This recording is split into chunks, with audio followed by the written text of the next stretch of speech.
Hey, Andy, how are you, bud? I'm good. How are you, Sethley? Good.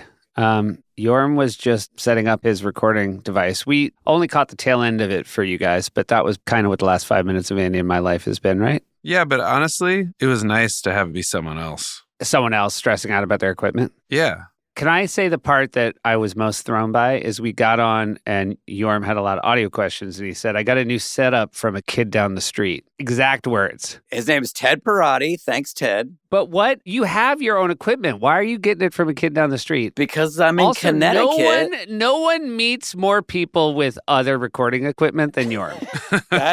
That is full on true. And I'm impressed with myself. So you're away from your home kit and you had to find a guy in Nowheresville, Connecticut who had a recording setup. You're not going to believe this, but I didn't know if we were going to record this week. And so I forgot to bring my equipment. I am going to believe it, Yorm, because every single text goes like this. We're recording at 1, and then you write back, are we doing this? And then someone writes yes. And then you say, I'm down to do it. Just let me know. It's crazy. I feel like you guys are just as much at fault for that as I am, because what I'm saying is no one's going to bail, right? No one's going to bail. Sure, no one's going to bail, but I think that you have to build in the potential that no one will bail and you should have your audio equipment. But I want to just point out that you called your buddy and he answered the phone and set you up. So I'm really proud of you for fighting through it. Thanks, Ted. Shout out to Ted. It's the Lonely Island and Seth Meyers podcast.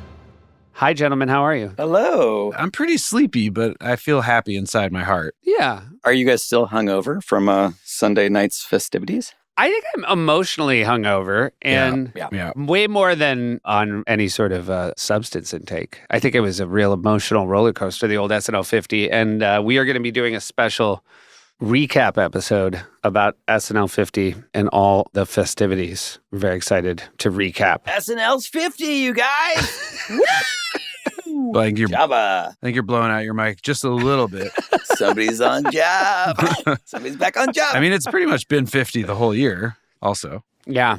It was weird timing. I mean, the right timing, but it was 50 in October. And then it's like, this was like a half birthday. That's true. Good point. Lauren loves a half birthday. Oh, yeah. He's always like, it's my half birthday too. You don't have to do anything. Maybe a cupcake or something small. Yeah. Sorry if I'm not 100% here today. It's my half birthday. Oh, my God. Why is that the best? Super fussy. He's super fussy today because everybody forgot it was his half birthday. Kind of crazy that everyone forgot, but okay. And you know it's his half birthday because it's the day he's always like, Andy, when's your half birthday? I'd remember if it was yours. Oh, I'm not sure. Well, I know when mine is. No, he's always like, let me do the math on mine. Carry the. Oh my God, I think it might be today. Oh, my God. He's backing into it? And nobody got a cupcake?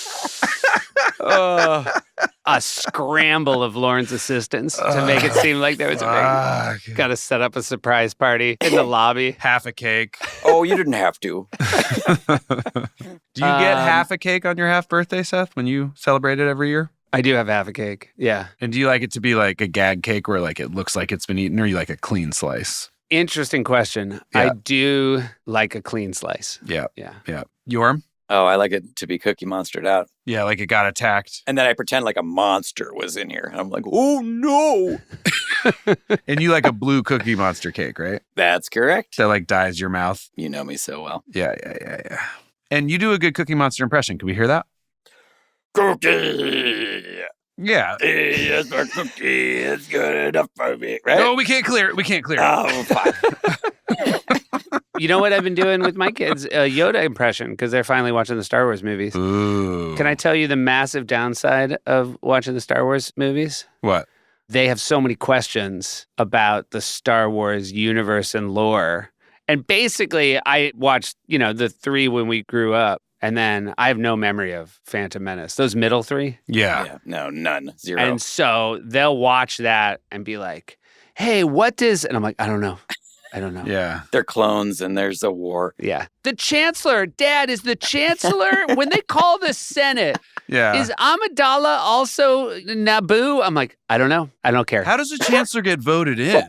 And you're just like, oh, man. Oh, it's complicated. It's complicated. Yeah. I told you guys the big bummer about your kids watching Star Wars is there's no kid They're also the last kids their age to watch it. And there's no 8-year-old who hasn't been told by another 8-year-old that Darth Vader is Luke's father. No, it's like worse than Santa. So they know that from the jump. Did Seth just spoil that for you? Sound off in the comments.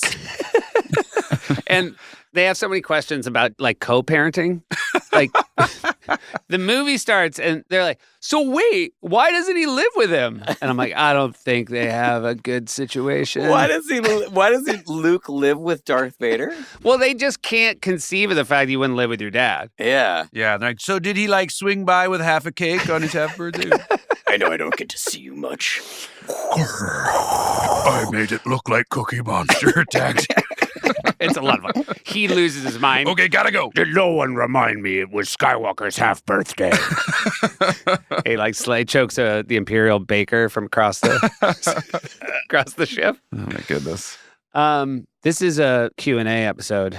And we kind of jumped into it, like answering unasked questions, like, does Lawrence celebrate his half birthday? Right. What is your bounce on Star Wars? When Yorm travels without equipment, who does he get it from? And does it work right away? Ted Brody. How old do you think your kids need to be to enjoy Patton Oswalt's bit about the prequels, which is one of my favorite things of all time? I think it ruins it for them. I tried to do it, actually, and nobody appreciated it. They were like, hey, I like it. Yeah, they like it. I tried to do it for an adult recently, and my adult friend just got silent and angry. Yeah. I mean, there's a lot of love for the prequels, and I feel like I've come around. We wrote that song for Natalie when she came back, and I wrote that whole section about say something about the motherfucking prequels, bitch. Yeah. And I did enjoy watching her say it. Watching it the way they watched it, which was kind of, they had the immediacy of going right from Jedi to the next. Right. Yes. I think it was a far healthier way to watch it. Yes, not having to wait like 20 years and then being like, why is it different? Yeah, and also the real thing is, why am I different? Yeah. You know what I mean? Right, Like, so much of it. Right. For them, they're going from like straight from Ewoks to Jar Jar, and they're still little kids and they love it all. Yeah. Yeah. Wait, so did you appreciate it more, though, Seth? Were you like, oh, yeah, I guess so? A little bit, but I will also admit that I wasn't fully watching. Yeah. Yeah, that's better. When I get the boys on the train, they watch an iPad together, and it's just 2 hours for me to, I look out the window and try to see my past. You know, so I don't want to see myself going to Copenhagen alone. Yeah, I don't want Jar Jar in my, messing that up for me. Oh my God. Thanks for sharing something so personal. Terrific. Just that clickety-clack as I watch the past fade. Look, I don't want to say I'm distracted, but I have one word left in spelling bee, and it's a 7, and I just tried frog fan, and it didn't work, obviously. When you try frog what? Frog fan. It's not a word. Frog fan. Yeah. Oh, Andy, when we were just hanging out, when Andy was doing the show recently, I was helping him with his Wordle for the first time. Or not Wordle, what is it called? Whatever. Word of the day. Bee. Yeah, spelling bee. And PP Man wasn't a word, too. So that's a... Yeah. Yeah, I was going to say helping is a pretty loose application there. Did you try PP Man before that? No, I had never tried PP Man. Well, there you go. Although, get this, I missed by one word yesterday, Yorm, and it's crazy. The word was cockade. Cockade. Yeah. Cockade. Do you even know what it means, Andy? Have you ever looked it up, or do you just care about winning the bee? You don't care about Of course I know what it means. What is it? It's a rosette or knot of ribbons worn in a hat as a badge of office or party or as part of a livery. The cap bore the traditional cockade in silver, blue, and red. This podcast is very educational. Livery or livery? I've only read it my whole life and never said I think it's livery. I know it's Blake Liverly. All right, I have some questions. Okay. First off, thanks for sending in queries. Seth, Thank you for your queries. This is Yorma. I borrowed my mic. I just wanted to thank everyone for giving us questions. Oh, it's Hamilton/me. All right, here we go. Good evening, Lonely Island and Seth Meyers. Listening to the podcast, Good this evening. is from Andres, Okay. has inspired me to listen to Incredibad again after probably a decade. And it was so funny that I also listened to the other albums. I don't understand lyrics so well, so while listening to Meet the Crew from the Whack album, I scrolled to see the lyrics Spotify provides. Unfortunately, Music Match did not provide accurate lyrics to the song, like at all.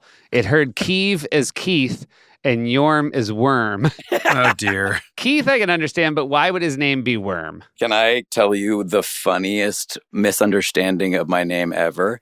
because I've obviously had everything under the sun said to me of like, what'd you just say? And the funniest one was, what'd you just say? Urine? Oh, yeah. Oh, And I was like, wow. no, I didn't say urine. Like, that's not my And You're name. like, like, it's no, not I am. urine, it's pee-pee man. Thanks, Seth. Hey, question about, and we're going to obviously talk about this short when we do our 50th recap, but Andy, somebody wrote a question about anxiety. Rewatching the short, the building's marquee flashed on the screen with 30 Rockefeller Plaza Yeah. in neon instead of Rockefeller. So there was an A instead of an E. Did I miss a joke or am I just being a jackal? Whoa, they maybe misspelled it. Oh, really? It was an accidental misspell? That might be a fuck up. Yeah, because the Wow. current sign, I think, says Jimmy Fallon on it or something. So we had to change it. Yeah. Oh, so that's the best kind of jackal. So you are a jackal, but you're the correct kind of jackal. I'm going to text Mike Diva about that right now. He's the director of the short. Bing bong. Jackals for the uninformed are the people who leave pedantic comments on the Late Night with Seth Meyers YouTube page. But sometimes they're right. Sometimes they're right. I mean, more often than not, they're right. So that is a real jackal catch. Really very funny in the SNL 50th that your short misspelled Rockefeller Plaza. I mean, I didn't even think about even looking at it to check. Of course not. We changed the like Pepto-Bismol labels to say SNL, and I noticed that those were spelled right. That's good. Mm-hmm. Here's one for me. The question is for Seth. I listen to your numerous podcasts, and I should note, in quotes, that's a burn, that you repeatedly compliment an old SNL joke by saying, I think about it a lot. The question is, do you actually? Like, what do you do all day? I don't know how you have time to constantly be thinking about old jokes. I know you have a busy full-time gig and 4 podcasts and 3 kids, so I'm genuinely curious if you're otherwise just reminiscing and laughing to yourself all day. That was from Zach. I like Zach. Zach, that's a very fair question. Maybe I should tone it down a little bit on I think about it a lot.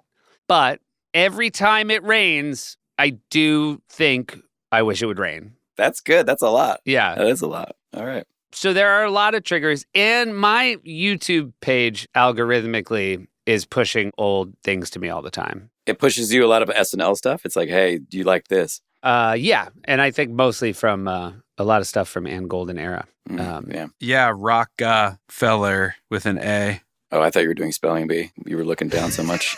It would be amazing if that was also the missing spelling bee word. Oh my God, that'd be crazy. And it's not spelled enough like Rockefeller Records to be that. Right. That's where you can't even say, oh, that was the joke. Yeah, you would have got by on a joke. Very nice catch on that one. Yeah. Shout out to James on the catch. I mean, I wouldn't be surprised if we try and go back in there and fix it. Yeah. Because that's pretty... That seems like the kind of thing you would do. Oh, for sure. Yeah. Definitely didn't notice is the short answer. Here's one from Greg. It sounds like the host has the authority to say, I'll do this, but I won't do that. I was wondering, do cast members have the same authority? Has there ever been an instance when everyone believed they had a great sketch on their hands, but an actor refused based solely on the fact they didn't think it was funny? Assuming that's allowed, do you have any examples of that actor being so right or so wrong? Very, very insightful question. There was that great joke in Sandler's song about a sketch killing at the read-through table, but then it doesn't go because the host didn't want to take his shirt off. Oh my God, that made me laugh so fucking hard. Oh, that whole song was fucking wonderful. Hyper specific. Also, Sandler specifically wrote like 100 things where the host took their shirt off. 100. I don't think it happens a lot that an actor asks not to be in something, a cast member. Mostly because you're so afraid that if you do that, the writer won't put you in anything ever again. I've heard since we left, people ask to be taken out of things way more, and it's to do with like personal beliefs. Interesting. Because politically, things have gotten so charged, and social media-wise, I think things have gotten so intense for people where like they have to like answer to their followers or whatever. Right. I think that has become much more commonplace. It's something we did not need to think about nearly as much when we were there. Wait, Yeah, things have gotten charged? But it was a different era. In our time, the reason you would ask out, I think, would be kind of that Sandler thing. Like, I don't feel comfortable doing something physically. Yes. But it did not happen a lot. I definitely would ask to change things sometimes if I was uncomfortable with them. Yeah. I have a question, though, because actually I love that question. And I was never allowed to be in the room where it happens, the room where it happens, the room where it happens. But would you guys argue for things, and were you ever successful? Like Seth in particular, like were you able to, how would that work? Or would you occasionally be scared if you were like, I'm throwing down for this thing, and if it doesn't work, then I'm going to be embarrassed? There were certainly hesitations to throw down for something because that boldness was, I wouldn't say super rewarded. No, I wouldn't think so. But if I felt a host really wanted to do something, we've talked about how like a Jonah or a Seth Rogen would fight for something that was really writerly. Right. And if Lauren was maybe against it, it was fun to sort of push the host's point of view and be the wind behind their back as they tried to get something in. Yeah, gotcha. Well, because I would imagine those were weirder sketches that would be on the fence. The one kind of unwritten rule that I would say not everybody lived by, but I was pretty good at living by, was don't fight for your own thing. Yeah. Gotcha. In the picks room. Yeah. Right. Because at the end of the day, there was always like 3 things left. And Lauren would go around and ask everybody to pick 2. And that would be a thing where you would try very hard not to say yours.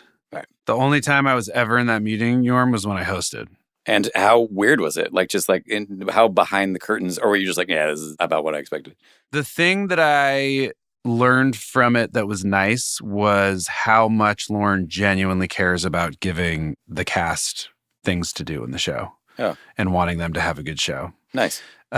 Even though it doesn't always go that way, because there's a million factors, it was like the front of his mind of trying to make sure it happened. And I think he especially was my week because we had so many guests come back. And he was like, it's the finale of the season. It'd be nice for the cast to have things to do. That's awesome. That's really cool to hear. Yeah. He did it pretty well in the 50th, too, considering. Mm-hmm. Like his ability to keep his current cast alive on a night that was. Well, are we allowed to talk about the 50th? I mean, No. These are like nice little teasers. Okay. They're just like, this is a moose-boosh of comments. I remember the first time Will Ferrell came back and hosted. And that was the first time he'd been in the room, between Dress and Air. And he turned to Lauren and said, oh, okay, so it is pretty merit-based. Like, you spend so long being outside the room and you don't watch the conversation and you just assume it's personal or it's this or it's that. And all the conversation is what played and what will make the best show. Right. Yeah. No one's ever like, this cast member's thing ate shit, but I like them more than the guy who killed at Dress. Well, it was interesting because in the one time that I did host, what it came down to was there was one piece that had played better than another piece, but the other piece had a bunch of cast in it. Yeah. And Lauren was like, I'd really like to do this one so that the cast is in the show more. And everyone else was like, it didn't work. Yeah. Like I wish that it had because I agree. And that's what ended up happening. And was Lauren like, fucking fine then? He's like, it's my fucking half birthday. Okay, so. fucking fine. Happy half birthday to me. Yeah. He was like, okay. That's what he was like. Gotcha. He also gets like those little half candles. And Quickly, sing quickly, you guys. support comes from Rinse. What's up, Keeve? What's going on? You were just telling me before we started recording, you can do everything on your phone these days. Yeah. Oh my God. These things are amazing. Have you used the phone yet? I have. I just got the phone and, book a vacation, buy and trade stocks. But did you know, thanks to Rinse, Keeve, you can also make your dirty laundry disappear and then reappear, Keeve, like magic. That's key. I got scared for a second. I was like, I picked out all that clothes and I paid money for it. But good news, perfectly washed and folded thanks to Rinse. I remember back in my New York days, at the times of this podcast, I did have how do you do laundry? And there was a machine and I was in a 5-floor walk-up. I had to walk up and down 5 floors to get to the machine. And then you're like, is someone going to steal my stuff? And this seems better. It's a lot better. Laundry clean and folded, dry cleaning pressed and returned on hangers. I know when I see my laundry folded, courtesy of the good people at Rinse, I don't know, I feel like a life hack has been accomplished. You know what I mean? Yeah, that's the kind of thing that makes you happy, Seth. Yeah, just folded clothes, Keeve. It's so nice that we can know each other for this long, and then I kind of learn one of your little, picadillos. I don't know what you'd call it. One of your little, it's just something that makes you, puts a smile on your face. It's nice because I know I can, maybe tell your wife, like, hey, Valentine's Day's coming up. I know something that puts a smile on Seth's face. Fold it up. Hey, I have bad news, Keeve, though. They don't do dry cleaning. Okay. No, that was a bit. I was pulling the rug out from under you. They Oh. do dry cleaning. Oh my gosh, I was just being polite. I said, okay, but I was like, geez, You were what kind of gutted. sponsor? What are we Yeah, I was gutted. Oh, this one is a roller coaster. I got to tell you. First, I think that the stuff's all going to disappear. Now I'm worried about no dry cleaning. Oh, Now it's all good news. No more back and forth. No more zigging and zagging. You can sign up at rinse.com, get $20 off your first order. That is RINSE.com. Support comes from Acorns Early. Guys, Yorm here. My first job was at a place called Sweet Dreams Toy Store in Berkeley, California. No longer exists. I was paid $4.25 an hour. That eventually went up to $4.75. Yeah, big bucks. And I spent all of my money that I earned there on toys immediately. Just went right out the window. Learned nothing. It was in my pocket, out of my pocket. Absolutely no financial sense. Got a little bit better in my old age. But what's cool is that now there is Acorns Early, which is a smart money app and debit card for kids that helps them learn the value of money, which I never did. Acorns Early's Choice Tracker teaches kids that hard work pays off. Another thing I could have known earlier in life. Acorns Early lets parents pay allowances automatically too, which is super cool. Kids can spend what they earn with their very own debit card. Pretty neat. Plus, parents can keep track of where and when their kids are spending their money. Unlike my parents, which had no idea that I was buying a lot of whoopee cushions. So, are you ready to help kids learn the value of money? Just head over to acornsearly.com/island or download the Acorns Early app to get started. You sign up now and your first month is on us at acornsearly.com/island. T&Cs apply, monthly subscription fee starting from $5 per month unless canceled. Acorns Early, learn 'em good.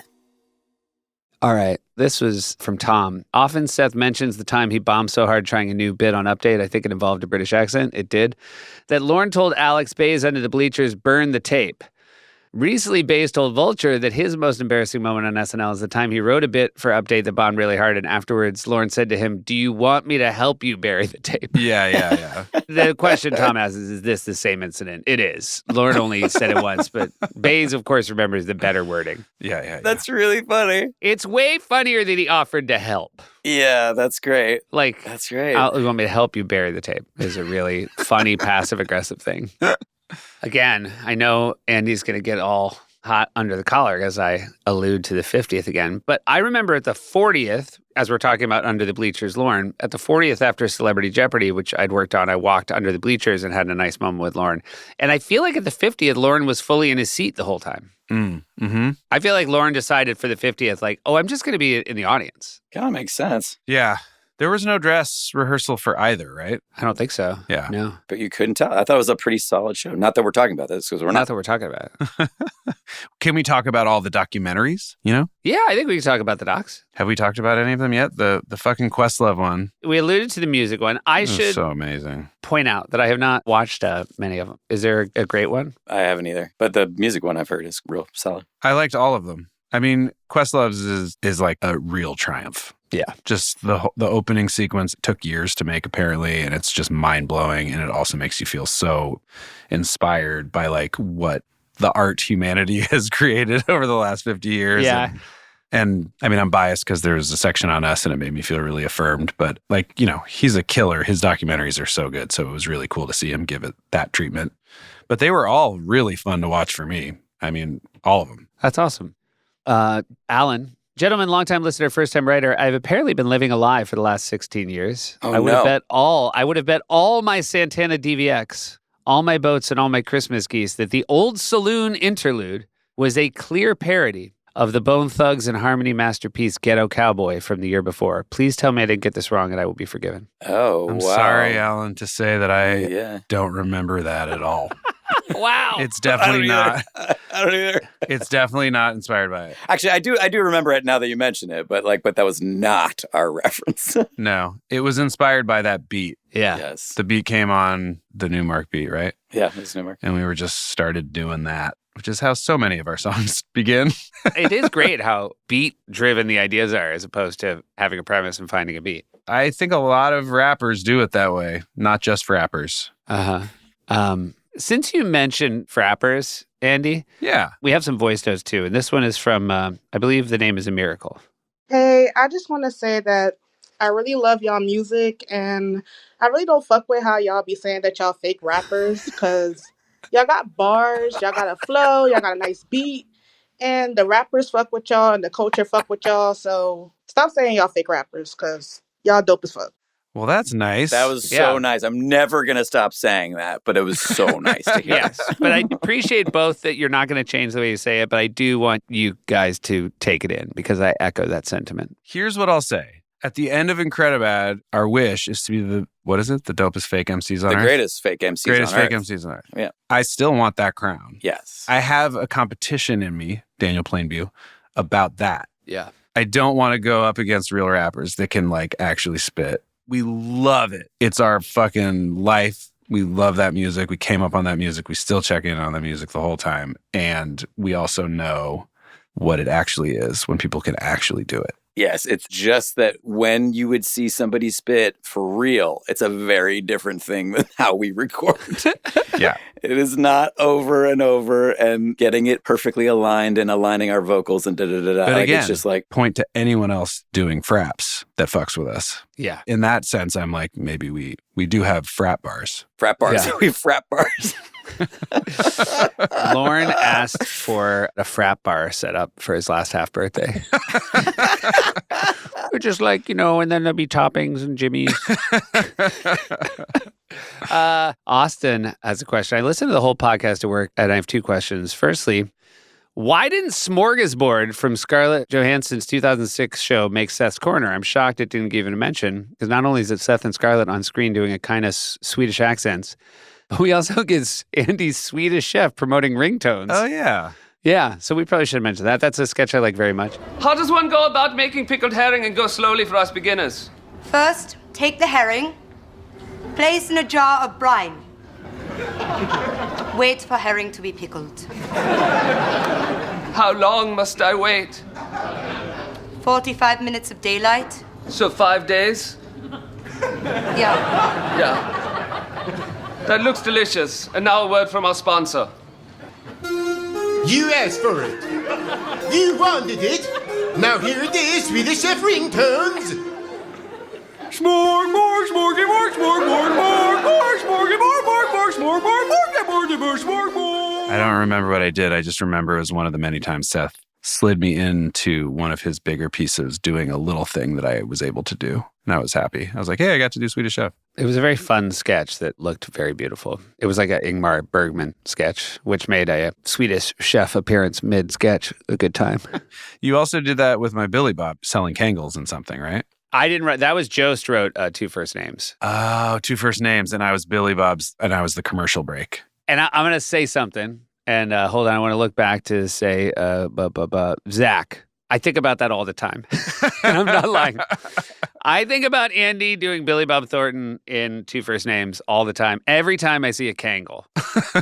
So the sketch was two first names, and I think maybe Julie Louis-Dreyfus was the host, and it was about people with two first names. David Lee Roth was in it, but the song was two first names, two first names. Oh, yeah. It was like to say my name, say my name. Didn't he do it multiple times? I can only remember one because I remember the commercial midway through was Billy Bob Thornton for Kangles. Yeah. That's me, Billy Bob Thornton for Kangles. I forget what it is. You basically just went Kangles. Kangles. Kangles. Yeah. But the highlight is that Forte was in it Joe Pantoliano. as Joey Pants, Joe Pantoliano. Yeah. And you had this really good Billy Bob Thornton.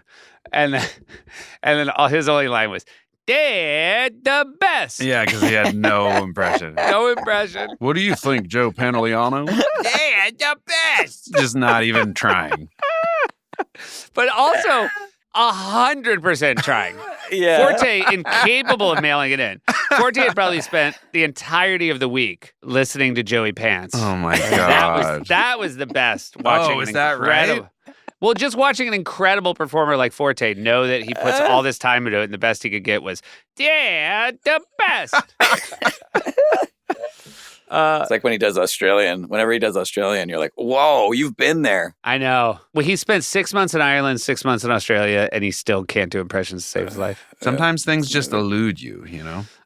This recently came up. The second half of Austin's question is, my second question is one that I hope is not completely unrelated to the podcast. Which sketch does the picture of Kristen Wiig playing piano on her sleeve in the opening package of Second Chance Theater come from? And is it available to watch anywhere?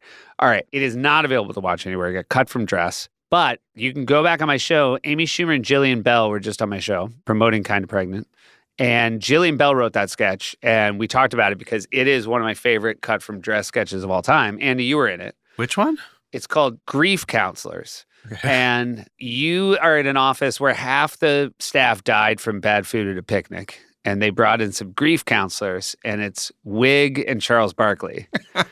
And they're really bad grief counselors. And Wiig has piano keys on her sleeve, and Barkley has guitar strings on his sleeve. Yeah. And the way they want people to get over their grief is they like do little where she plays piano to a piano track, and then he strums his sleeve. All right. Well, if you haven't guessed already, we are here to lift your spirits. And speaking of lifted spirits, I heard a lot of y'all friends went to heaven over the weekend, and they're not coming back. They're dead people. So many people died here, you guys. Do you like my piano jacket? Because Pistachio and I would like to show you something that we think is pretty rockin'. And then the thing I also remember is they need to take a break. Again, it's a 5-minute sketch. So like a minute into it, they say they need to take a quick break for water. And while we're taking a break, you can think about your grief while you watch these wind-up teeth. And they just like wind up teeth and set them on a desk. And they're like chattering. And the two of them are miming having a conversation. And Barkley's really good at it. Yeah. The two of them are just like really invested. And every now and then Wiig just looks at everybody and points at the teeth. Like as a reminder that that's what you're Don't forget. Pretty good. And it died a real bad death. It was not even close. And they also walked in clapping and saying, "Come on." Oh, I remember that. Come on. Come on. Come on. Yep. Come on. Just the best. I do remember that. I know we're going to not talk about the 50th, but Dunice and Goulet together are like two of my all-time favorite things. Yeah. And it was so fucking funny and wonderful to watch. It was also that, I mean, the way Will does Goulet. It's just... It's like, it's so hyper-present. It feels not even a little bit rehearsed. Correct. It's happening in the moment. You're like watching Goulet see Dunice for the first time. Here's the other song. They re-enter in Grief Counselors. They walk off. They're wearing angel headbands. Dream your friends of it. Dream your friends of it. Dream your friends of it. So many are dead. Oh, man. So sad. Not good. We still do Come On, though. Come on. Yeah, Come on. come on. Oh, yeah. You do that. Yeah. Here's one. Big fan, love the pod. This is Dan. I've always had this question and felt it was appropriate to ask after listening to the Incredibad episodes. How much thought did you all put into your fake rap personas style? Personally, I've always gotten a lot of enjoyment out of how hard Akiva goes on the mic and always makes me think of him as the more tough, streetwise member of the group, but curious how intentional that was. Thanks, guys, and appreciate all the laughs over the years. Is Cave the hardest?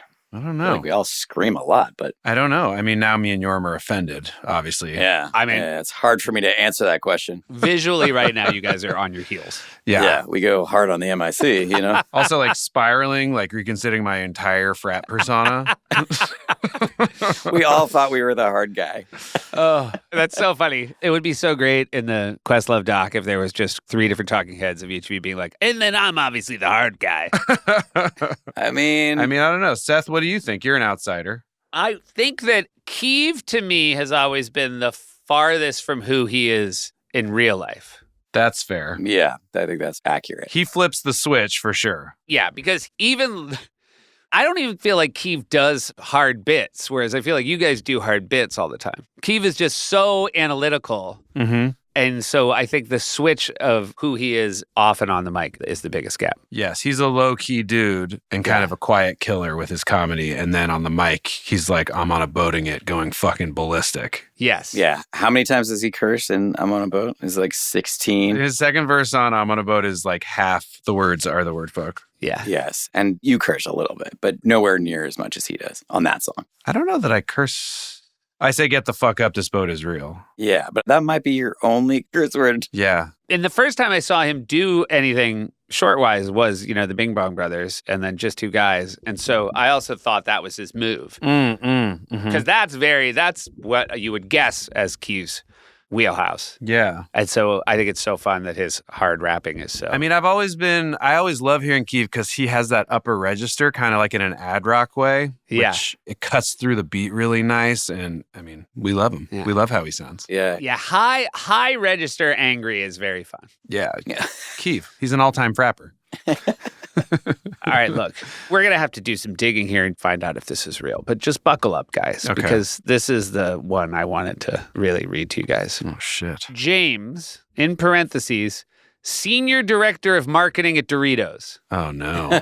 Are we in trouble? Okay, go ahead. Dear the hosts of the Lonely Island and Seth Meyers podcast, I am the current marketing head for Doritos and devoted listener of the pod. I was beside myself when the Lost Dorito commercial and Super Bowl partnership came up. Just Two Guys and the Bing Bong Brothers shaped my early comedic tastes. I followed everything you've done since. Doritos kept surprisingly or intentionally poor records of that time, so I don't have a copy of the spot. You have my full permission to put it out into the world. What? We literally just brought back that consumer contest after a decade absence. P.S. I'm going a bit rogue sending this email directly and would love to work with you all in any capacity. That can't be real. I will pay to be treated like Chex Mix. Love you, James. Is that real? I don't know. We might need to actually have a behind-the-scenes combo about that because that would be so fucking exciting if it's real. Yeah. Jeff says that his email is an official PepsiCo email address, so it could be real. Oh. Unless it's someone who's just slick as hell. Yeah. Let's find out. I mean, we could be in for like a really exciting moment. I will say I just Googled Senior Director of Marketing for Doritos, and it is James. We'll look into it. If it's real, thank you for reaching out. Oh my God, James, this is wonderful. And I do think I do think they intentionally kept sloppy records from that time. I think there was a lot of, I think Lauren might have shown up with a shovel and said, do you need help burying the tape? I just want to honor the legal system and what we agreed to. You know what I mean? I don't want to get anyone in trouble. I don't want to get any money taken back from the Berkeley public school system. It would be really funny if they showed it today and it went so bad they went and just like took all the books out of the library. It just raised the building. All right. Really good questions. Wouldn't you guys agree? Yes. Yeah. We have some voice notes I'd like to play. Great. I'd like to start with AJ. Hi guys, I'm such a big fan of the podcast and the digital shorts and everything. So I'm currently 16 and I'm just a giant comedy nerd. And my question is, if somehow the digital shorts were put into a time machine and then sent back to when you guys were 16, which one would be 16-year-old you's favorite? I'm not sure how much sense that question made, but I'm just such a big fan of the podcast and I hope you all have a very nice day. Oh made perfect sense to me. That made wonderful sense to me, yes. And it's a great question. Thank you, AJ. I love you, AJ. Thank you for that. What a sweet, sweet question. That's a good one. I mean, I certainly think we would geek for Jack Sparrow. Yeah. I think as a 16-year-old boy, yeah, if I was 16 when Jizz in My Pants came out, I would feel very seen. Yeah. You would feel very seen. I would feel very seen, and I would be very happy that cool guys were making a song about that. Yeah. Yeah, because we would all, Yorma included, know it's normal. Yeah, it's just a normal thing that happens. Yeah. That happens all the time. All the time. It just happens all the time. Those were two really good answers. I still really have a soft spot for all the Just Two Guys songs, even though those are not our slickest videos in the world. But I like those characters a lot. It's also not technically digital shorts. Yeah. Good point. I mean, we were very into hip hop when I was 16 as well. So I think, Lazy Sunday would have been massive. Sure. I bet you I would have loved We're Back. Yeah. Just thinking about like when I was 16, the amount I loved like Sandler's albums that were super like sexual and stupid and like self-effacing and stuff. And I'm just like, I bet you I would have liked We're Back. All right. I'm going to say this is a little melancholy, but very sweet. And I think it's worth listening to. Hey guys, in your video for YOLO, Andy, during the segment where he buries all his money in the backyard like a beagle, about 12 years ago, my brother adopted a beagle puppy named Sammy, who was the beagle from that video, and received the very unfortunate news this morning that they finally had to put Sammy down. She was a much loved member of the family, And her association with The Lonely Island and YOLO has always been an entertaining piece of family lore for us, but thought you might be interested to hear that. Thanks a lot. Oh my gosh. I remember how much I loved that dog. I thought that was a beautiful dog. That's really sad to hear, but also great that she's forever commemorated on film. Yeah. Yeah. Rest in peace. Yeah, R.I.P. Thanks for sending that in. I mean, obviously, a much better dog than Frisbee also, which is... Oh, great point. I'm so glad you segged to that. The whole time the note was being left, I was like, why Sammy and not Frisbee? Again, What? Yorm, I've been talking to this, like, Andy is in this position where he's not, when Frisbee dies, which, again, don't be shocked if it's tomorrow. She's very old. If there's a strong breeze, too, it's windy out. Andy, it's going to be this real, like, two roads diverge in the woods for Andy, because he's either have to be like, hey, man, it was all jokes. I loved her just as much as everybody. Or he's just going to have to fucking double down. But, I think we're in a double down era. I sat with you and your wife, Alexi, at the 50th, Seth. Yeah. And we talked a little bit about Frisbee's, soon passing. What would the word be? Imminent passing? Yeah. And she didn't seem to care that much. I'm just saying, I think it might just be you. Yeah. I mean, it's very interesting you say it that way. Support comes from, the name, Shopify. We've talked about this before. Yorm here, guys. I have another idea for a great, great business. Don't steal this. It's for postage size art for doll houses. It's called Dollcorations. I think this is a big winner. And guess what? If I want my business to grow, nobody does selling better than Shopify. It's home of the #1 checkout on the planet, and also, not so secret, Shop Pay, which boosts conversions up to 50%, meaning way less carts going abandoned and way more sales going cha-ching, which is what you want. So, if you want to upgrade your business and get the same checkout as Dollcorations will eventually have, yeah, that's what you want. It's Shopify. Sign up for the $1 a month trial period at shopify.com/Lonely Island, all lowercase. Go to shopify.com/Lonely Island to upgrade your selling today. Shopify.com/Lonely Island. Support also comes from HomeChef. Yorm's still here, guys. Recently I signed up to do an Indian cooking class. Very excited about it in my neighborhood. But guess what? It's impossible to schedule. As much as I want to learn how to cook, I can never do it. Guess what I'm going to do instead? A meal kit, but not just any meal kit. It's going to be HomeChef, because a lot of meal kits on the market, they label themselves as some sort of meal prep solution. No way, Jose, because they disappoint with complicated, overly long recipes that are just not worth the effort. But fortunately for me, HomeChef knows that difficulty and instead delivers fresh, delicious meals that respect my time. And that's what I'm all about, guys. RESPECT, respect. The other thing about HomeChef is that users of leading meal kits have rated HomeChef #1 in quality, convenience, value, taste, and recipe ease. So for a limited time, guys, HomeChef is offering our listeners 18 free meals plus free dessert for life. And of course, free shipping on your first box. Go to homechef.com/island. That's homechef.com/island for 18 free meals and free dessert for life. Homechef.com/island must be an active subscriber to receive that free, delicious dessert. My kids are home. I gotta go. Bye. Since we mentioned Alexi, let's listen to Caitlin's. Hello, Lonely Island and Seth Meyers pod. My question for you is, are your wives fans of your comedy? And do they have a favorite digital short? The word fan is a little loaded. I don't know if I would ever say my wife was a fan of my comedy. I think she likes what we do. Yeah. I just don't know if I would use the word fan. Mine is, but not as much as I am a fan of hers. Yeah. Yeah. It's very sweet. I would say that as well. But it's enough that, we stay together. I can tell you that Alexi's favorite digital short is Jack Sparrow, for sure. Oh, wonderful. Loves Jack Sparrow. I don't know what Joanna's favorite one is, but I know she really, I've mentioned this, really likes the song Punch You in the Jeans. Oh, I love that. She really likes I Ran So Far. She very much liked Dick in a Box. Anybody who likes Punch You in the Jeans, I gotta say that I'm a fan of them. Yeah. Just a little teaser. I really liked watching Andy and Joanna grooving out to Lil Wayne. All right, teaser. Another teaser. Yeah, 50th teaser. Just a teaser. My wife really does love Just Two Guys, those characters. I think she just thinks they're kind of cute guys. But I'm trying to think of ones that she doesn't like.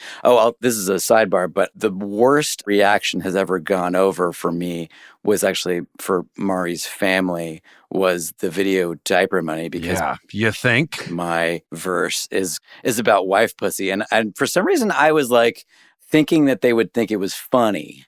And I was like, oh my God, you got to check this new video out. And then as soon as they were watching it, it didn't go over so hot. It's maybe the most to the bone verse in any Lonely Island song. If you're the parents of the said wife, yeah, I'd say just anyone. Yeah. Let's see. Megan, it seems like she might have a question about Mike O'Brien's bugs, which I don't know if we're going to be able to answer, but let's see if it's fun. Hey guys, this is Megan. I'm the high school teacher that has the punched magnet on her whiteboard. Nice. Thanks for telling my story on the listener episode. I actually have a question for someone who is probably not on the Zoom call right now. I really enjoyed the Mike O'Brien episode. I thought it was super brilliant to have him on, and it really unlocked a lot of memories for me of shorts that I had forgotten about but really loved. But I was really hoping that you would get to one in particular that just seems like it doesn't exist on the internet anymore. So I'm hoping you could get a voice note from Mike for me and the 3 or 4 other people who remember this short. It was basically Mike O'Brien interviewing bugs about where they were going. I think it was called Mike O'Brien Asks Bugs, Where the Heck Do You Gotta Be? Which is just a very funny question, and I say all the time. It was so stupid and so funny, I cannot find it anywhere, but I do remember a lot about it because I watched it a lot when it was on the internet. So I remember that Mike was in a trench coat interviewing bugs on the street. A significant amount of the short was him fat shaming a beetle and then feeling really guilty about it. At one point he said, "Look at this fat ass," in a way that I just can't help but repeat all the time. I say that a lot, even when it's not relevant, because it was just so funny. I'm pretty sure the host was Josh Hutcherson, and he was also asking questions sort of in the background wearing the exact same thing as Mike, but he was like Mike Jr. And the only bug I remember responding yelled, "I'm going to the supermarket," in a way that made it seem like in the script there were no spaces in between the words. So anyway, I don't have a specific question about the short. I just didn't know how much I cared about it until your guys' episode of the pod was over, and I realized I was really disappointed that y'all didn't talk about it. So any voice note that you could give us would be great. Me and the other 3 fans. Yeah. Thanks, guys. Oh, gosh. I have recently watched Bugs, and I can't believe I didn't talk about it. I love Bugs so much. I don't think I've seen it. I have seen it, and I really liked it at the time, but I have also forgot about it. Whoa, look at this fat ass. Sir, let me guess, are you heading back for seconds? Boom, ba, ba, boom, ba, ba. Hey, maybe we add some tuba music. But it's a crazy sketch because he is interviewing bugs, asking them where they're going. At one point, a bug is walking along a railing, and he comes over with his microphone. He's like, "Where are you going?" And the bug actually just, because it's a real bug, the bug falls. And Mike goes, "Oh, he jumped. I didn't do it." But my memory and what we have to get a voice note from Mike is even when it was just bugs, they had to get an animal handler. No. But my goodness, Bugs is really funny. The other thing is the package of him and his brother interviewing Bugs. It's one of those local news packages where it shows him running, trying to hail a cab, that sort of thing. And I remember one of them was a porta potty at a construction site. The door opens and they both walk out together. Mm-hmm. And so you're why would they put that in the opening package? These guys using the same porta potty. They're busy guys. They don't have time to waste. Kev, can you look at it and tell me what Josh Hutcherson's name is in it? Because Josh, I feel shows up for 1 second in it. It was that thing where a host had a second and they just came down to set and walked around with a microphone asking Bugs questions and then forgot it ever happened. Left. Yeah.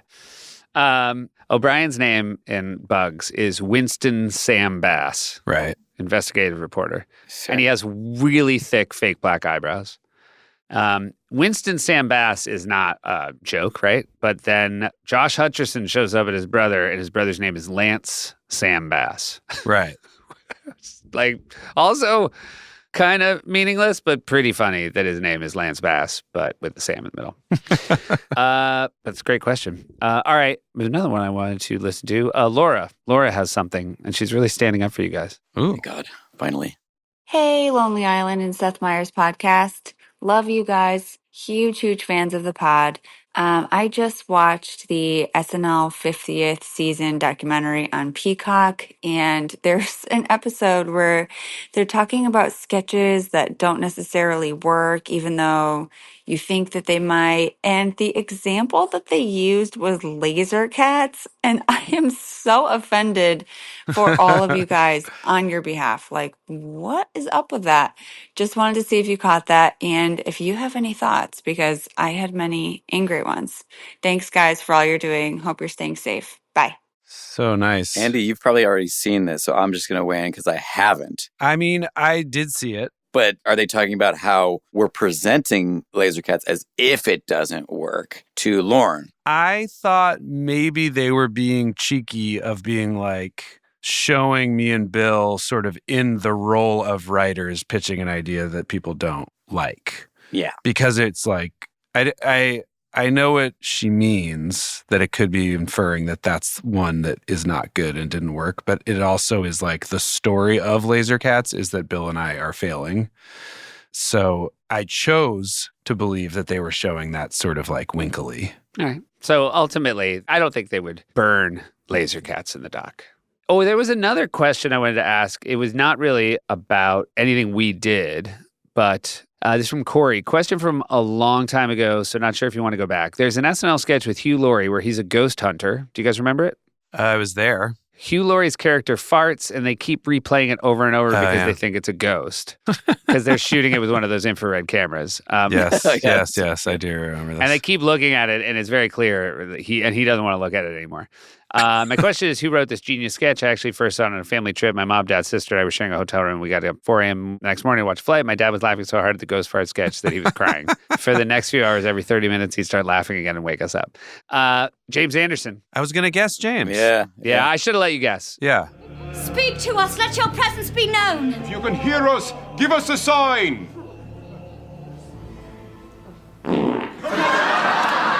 What was that? Did anyone else hear that? Yeah, I did. No, I just shifted my feet. It was probably my tennis slippers scooting against the floor. No, I'm sure that wasn't it. Do we have playback on that? Well, let me check. No, don't bother. Don't bother. Got it. And it's a wonderful, wonderful piece of writing. James Anderson was just on my show last week. I had some favorite SNL writers from my era on the show, our era on the show, come as guests. Spivey, Paula, Harper Steele, and our buddy James. And it was so really rad. Very, very lovely. Yeah. Should poach that idea. Yeah. Yep. I also love when a dad like loves something and like laughs really hard. I have very fond memories of stuff my dad loved. It's true. It's the best. Even when you don't get it, I'm just like, wow, this guy loves this shit. Seth? Yeah. I bailed one short on spelling bee. What was it? Farrago. Oh, I got Farrago, and I'm like 8 short. Do you know what it means? It's another way to say cockade. It's a confused mixture. It's confused. A Farrago of fact and myth about Abraham Lincoln. It's another way to say cockade. I just wanted you to leave it at that. Just know I got every other word clean. Wow. All right, we have one last voice note. Okay. It's from an actor named Steve Agee. Do you know Steve? Yeah, of course. Oh, yeah, of course. All right, well, I think you're going to enjoy this message. Hi, this is actor Steve Agee. Years ago, I did a table read for The Lonely Island for a movie that would have starred Andy and Charlie Day. After the table read, I never heard anything. What did I do wrong? Thank you for your question, Steve. Who lives really near me and I see. That movie didn't happen. That's why. Yeah. Yeah. Because of Steve. Yeah. It was a script called BFFs. Yorm helped me work on it and was attached to direct, right? Yeah. It could have been my fault. And it was a Happy Madison movie. And That was a fun table read, though. That was a big it was really table fun table read. We were very, very grateful to everyone who came, including Steve and Charlie and everyone. And it went pretty good, but it just didn't go quite good enough, I guess. Yeah, I have a question because you guys are way more in the movie world than I've ever been. How often does that happen where you've gone to a table read with a movie and then sort of based on the table read? I don't know if it's necessarily based on the table read. I think there's a million factors for why something does or doesn't happen. Usually it doesn't happen. But I've definitely been a part of table reads that have... There's a movie that I was working on for 10 years. It's still kicking around, but it's a different movie. And we had a really nice table read with a lot of big names, a lot of fun people, and that never happened. I mean, part of it is there are table reads for different reasons, right? Sometimes it's a table read like that one where it's like, let's see where we are. Right. And let's see what's working about it. And then there's other times you're like, we are shooting and we're starting on this date. Let's do a table read so we can do our production rewrite. Yeah. I think BFF was a weirder one because I think you and I, Andy, were thinking of it as the former, and it felt like the latter because it was so big business and a lot of people showed up for it. But like in our minds, we were like, yeah, let's see how this is. Well, I think we thought that because that's what the studio was saying. They were like, we're not sure if we're ready to greenlight this yet. We want to see it. And so we did it. And then they were like, nah. Can I ask if I had checked in with you halfway through the table read, would you have guessed that they were thinking nah, or did you feel like it was going so well? I thought it could have gone either way. Gotcha. Yeah. It didn't play crazy hot. No. But it was like, there were definitely parts of it that really worked. I didn't think it was going to go, but yes, I thought that there were sequences that were like really funny. Hottest table read you've ever been at for a movie? Oh, definitely not MacGruber. We did do a table read for Popstar, and it was super fun. Yeah. I was at the MacGruber table read. I feel like the MacGruber table read was a super long script. Well, that was also Ray Liotta, R.I.P., was also playing the Colonel character a little like he was, not to do an impression of him, but it was like, hey, MacGruber, what are we going to do, MacGruber? Oh, he was doing Forte's Joey Pants? It was the moment that I was like, oh, you know what? As the director, I should have talked to him beforehand. And didn't. I was just like, yeah, he'll get it. It's on the page. Guess what? Not always on the page, guys. You got to check in with people. I did not love giving hosts notes before like table reads at SNL. Yeah, no. I always was sort of believed, you know what? I'm going to let their instincts take it. I would go to them and say, hey, you're playing a character like this. And I always thought it was fun to see what they do. And then like 7 times I would think to myself exactly that. Oh, I did a huge disservice here. I would often talk to them about it. Yeah. And then it would go good. And then they go, make a short. Yeah. Well, what delightful questions, both via voice note and email. Yeah, thank you, everybody. We're going to reach out to our head of marketing at Doritos. And I think if it's a real guy, we should probably have him on the podcast and make him real-time watch the Doritos ad. Yeah. I mean, right? Like, that's what you want to do. God. Like, have a guy be like... I think that's fair. Because you want him to be like, I love you guys. I'm so sorry they thought it was bad. I'm sure it was great. And then he'll watch and be like, all right, I'd like to apologize to my predecessors. Rescind my offer. All right, well, it was a very successful time. We're very excited to talk to everybody about the 50th. We're going to do that on our next episode. It's going to be a special episode. How about that? A bonus episode, if you will. And gentlemen, it's always such a delight to see you. You as well, Seth Lee. I agree with what Seth said and then what Andy said. All right. Yeah. One of my favorite things about the 50th week. Yeah. Getting to see both of you a lot. It was wonderful. Yeah. And by the way, you know what else was wonderful about it? What? We weren't always seeing each other at our bests. And I like that too. Yeah. You know what I mean? I genuinely like that part too. That was another teaser. Yeah. That was another teaser. Talk about how the short was ripped from the headlines of my real life. Oh my God. Watching Andy edit a short, it was like if you took your favorite digital short and you sucked out all the joy. The experience. Oh my God. No, there were nice moments. Nice moments. We'll talk about it next time. All right. Love you guys. Love you, buddy. Love you.